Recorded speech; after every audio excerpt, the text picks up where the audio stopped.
Everyone says that they want change, like all the time. The moment something actually changes, people panic. People say they want a new job, a new routine, a new version of themselves. They talk about growth like it's this exciting thing they're waiting for. But the moment something really changes, they get uncomfortable, defensive, sometimes even angry. And I think contradiction is way more common than we admit. You really see this everywhere. The show tries something different, people hate it. A video game changes its formula, backlash. Someone changes their personality, their priorities, their lifestyle. Suddenly, they're not the same anymore. That phrase alone is interesting. You're not the same anymore.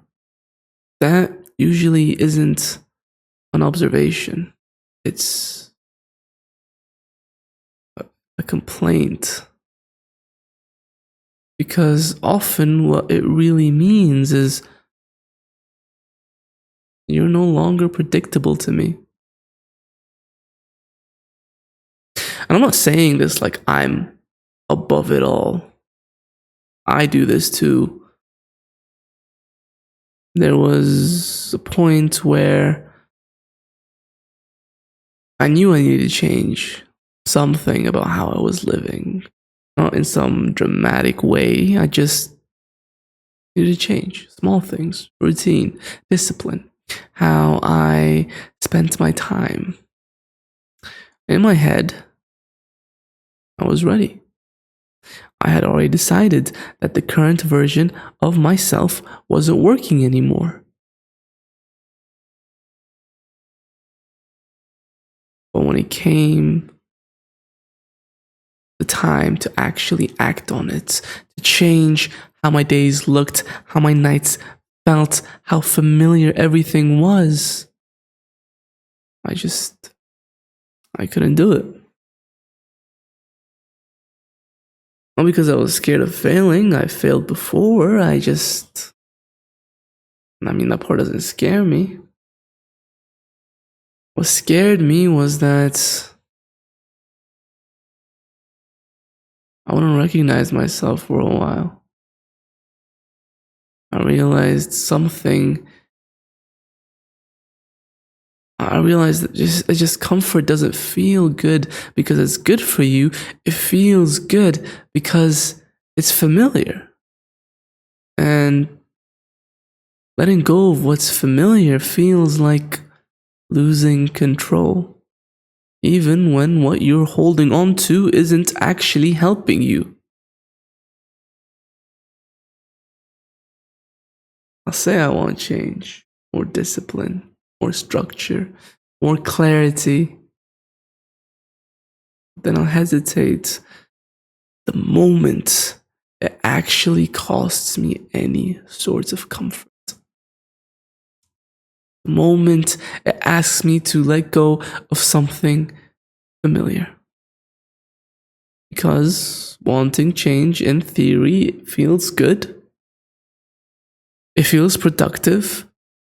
It feels like progress. But change in practice is, for lack of a better word, disorienting. You don't know what you are, who you are on the other side of it.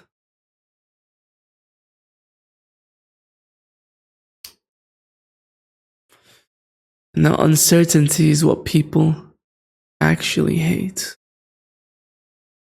I think fear of change rarely shows up honestly.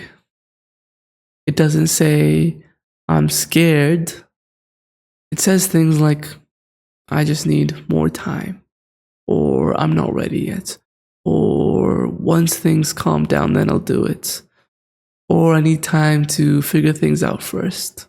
And those sound responsible. They sound reasonable, even.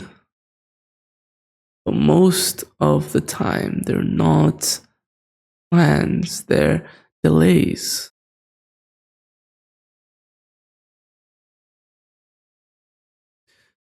They're ways to protect comfort without admitting that comfort is a priority in itself. Because if you say, I'm afraid to change, that feels weak. But if you say, hey, I'm just being smart about it, you get to stay where you are without guilt. The problem is clarity rarely comes before change. It usually comes after.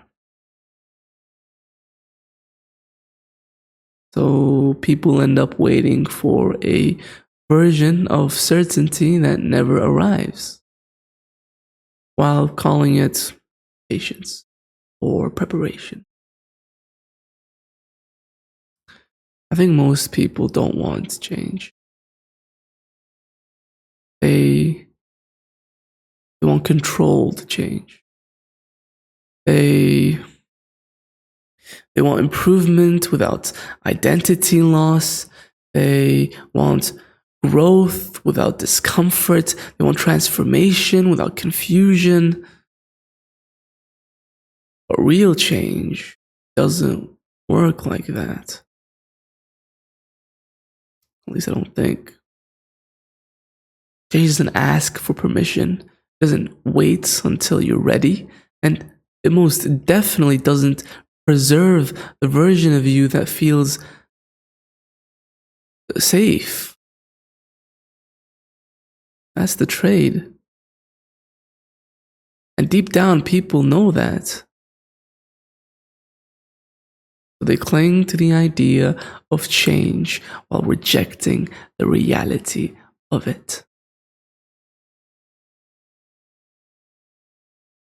That's why endings upset people so much. When a story ends differently than expected, or a character doesn't get the resolution people wanted, the reaction isn't always about the quality of the writing.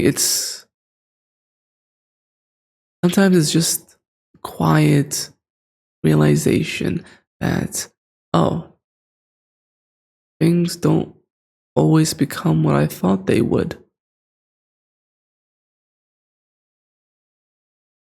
And that's uncomfortable. Not because it's bad, but because it removes a certainty.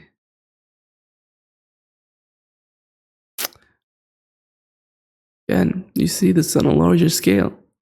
Anytime something evolves, a show, a game, a creator, the reaction is almost predictable. People say things like, it's not the same anymore. They ruined it. It used to be better. And sometimes that's true, but a lot of the time it's not. It's not about the quality either, it's about disruption. That thing used to fit neatly into someone's routine, into their expectations, into who they were at the time in their life.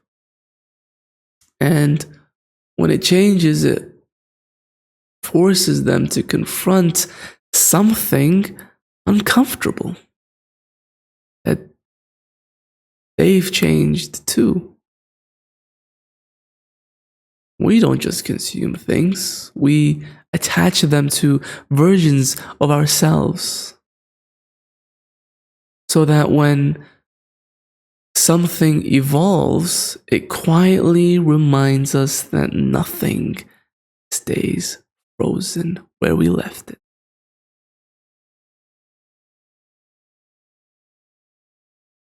And people don't always know how to sit with that.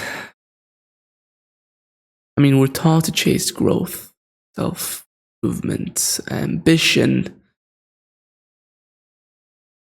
but we're rarely taught how to sit with the identity gap that comes with it. That period where the old version of you doesn't fit anymore, but the new version isn't fully formed yet. As spaces, it's terrifying. So instead of staying there, people retreat. They go back to what they know, back to what feels safe, back to what doesn't challenge their sense of self.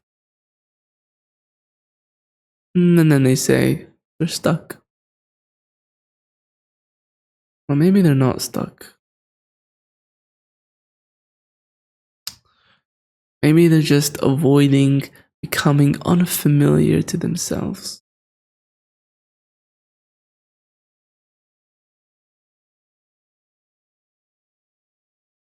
That in between phase, where the old version of you doesn't fit, and the new one isn't fully there yet.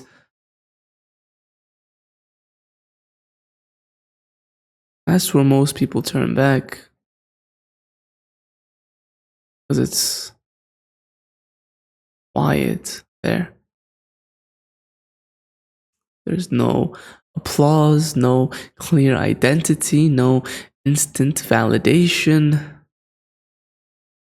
You don't know how to describe yourself yet. You don't know what rules you're operating by. You don't know what's normal anymore. So everything feels slightly off. And instead of sitting with that discomfort, people rush to fill it with noise, with habits, with routines that feel familiar. They just want to fill it. Not because they're better, but because they remove the silence. And I think that's why people romanticize change but resist it emotionally. Change threatens your story about who you are. And losing that story, even if temporarily, feels like losing control. So people choose comfort over uncertainty, even while convincing themselves that they're waiting for the right moment. I don't think people are afraid of change itself. I think